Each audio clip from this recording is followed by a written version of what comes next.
participant of the process. Unfortunately, the connection has dropped. Right now, I'd like to invite Marcel Irnie, an activist of the Convoy for Freedom fellow. Thank you very much. Hi, thank you for having me on here. So I'm from Western Canada, and essentially when the mandates were announced in the summer of 2021, I stopped dirt biking and I took up researching and started researching what's going on with these vaccines. Are they safe? Are they effective, as they keep, you know, in big media keep throwing out? And I discovered a lot of terrible things with censorship, misinformation, and control from the government. And it's not just Canada. I started watching Australia was the first one to really go totalitarian regime, and I was afraid this is coming to Canada and spreading. So I essentially just wanted to help all man. It's very important that we are not controlled by the governments. The government should be afraid of the people, but right now the people are afraid of the government. And I personally was harassed by a police officer in Kelowna, BC. I was targeted because I was a protester, but also because I'm independent media. And so I am a semi-retired pro superbike racer, not by choice, but because for 2.5 years I can't get across the border. As soon as in March of 2020, the borders were closed, and essentially I cannot do my racing in the USA and teaching. And so I just kind of try to live my life, and then the mandates were announced. I started learning about politics and got really upset about what's going on with... Marcel, we totally understand your frustration. New York has had its share of problems. A lot of businesses lost their money. Here's a question. If you put the precise requirements of Freedom Convoy in short statements, what are those statements? What could be done? We don't hear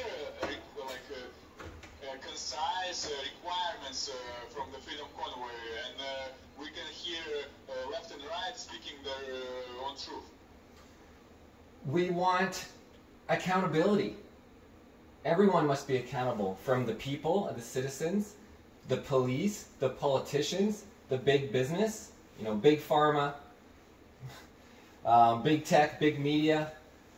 Everyone needs to be accountable, and there needs to be transparency so we can develop trust. And so essentially the politicians, these people that are lying, and they know they're lying, they need to be held accountable in the courts. We need to apply common law around the world. And so Canada is an inspiration for the whole world, and it's so amazing because just 2 months ago, everyone was just blind. I've lost friends and family to the blindness, but now everyone is waking up. And I just, you know, even had calls from Tennessee where they say around 80% people are awake in Tennessee. And in Canada, it feels like a good 75% of people are awake to this, to the Freedom Convoy, and everyone is behind it. So locally in BC here, we're discussing doing our own blockade. And obviously there's the bridge, the Ambassador Bridge in Ottawa.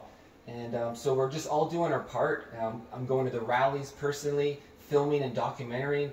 And so much love from the whole world is behind this movement. I call it a revolution. January 29th was the Canadian Revolution, and really the revolution for the whole world to get out of government control, government overstep. The mass psychosis has to end. So just really, I thought I was going to be the only one fighting to the death, and I'm so happy that everyone's behind us now. Marcel, when it comes to support, we have heard a lot about the fact that the number of protesters is not growing. If Canadians actually wanted to stop the vaccine mandates, then the government wouldn't have any other options other than do something but not stay silent. But now it seems that the protest is stagnating.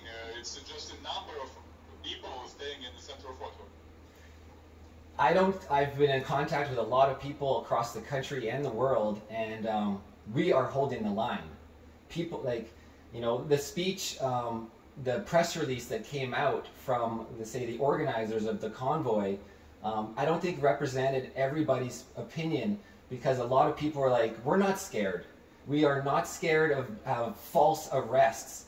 You know, we can get arrested. The charges will not stand. The courts will be on our side. So, if I can say to the people of Canada, hold the line, because you know, having a false arrest is not going to cause you too much issue.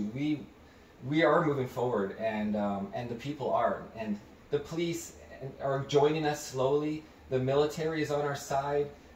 We just need to get these politicians to start realizing that they need to be accountable, transparent, and say they're sorry, and then you know, go through the process of telling us the truth.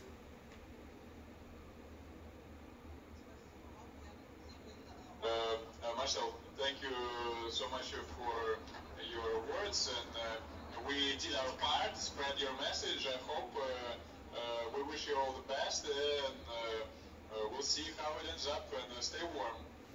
Yes, thank you. I will do my best, and I'll be at the rally this weekend.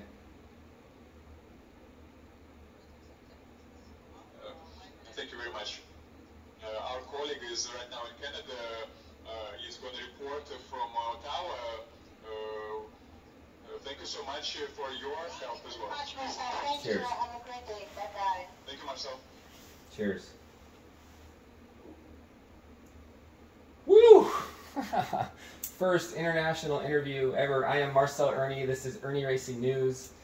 It was definitely nerve-wracking having to wait for that to happen.